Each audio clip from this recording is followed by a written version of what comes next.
श्री स्वामी समर्थ।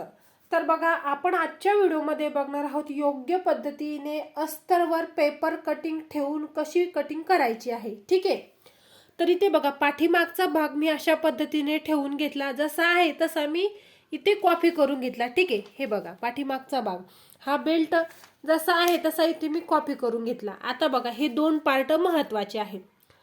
कटोरी बघा, कटोरी अशा पद्धतीने ठेवली तर अशी का ठेवायची आहे, हा जो आपण याला भाग जॉईन करतो तो कसा ठेवायचा हे महत्त्वाचा पॉइंट आहे। हे बघा, हे असा कपडा नाही, असा उरेप कपड्यामध्ये ठेवल्या गेला पाहिजे, असा ओढल्या गेला पाहिजे। हे बघा, हा याला म्हणतात उरेप कपडा।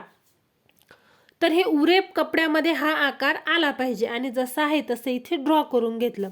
ठीक आहे, आणि हा बघा, हा आहे पार्ट आपला। तर हा एक पार्ट काय करायचा, जसा जिकडून तुम्हाला सेट होईल तिकडून ठेवायचा आणि काय करायचं, अर्धा इंच असं शिलाई मार्जिंग साठी आपल्याला एक्स्ट्रा मार्जिंग देऊन घ्यायचं। बस याला एवढंच करायचं। हे बघा या पद्धतीने। ठीक आहे, तर हे आपलं पार्ट झालेलं आहे, अशा पद्धतीने ठेवायचं आणि इकडून आपली बाही कटिंग होते। ठीक आहे, व्हिडिओ आवडला तर चॅनलला लाईक करा, सबस्क्राईब करा। धन्यवाद।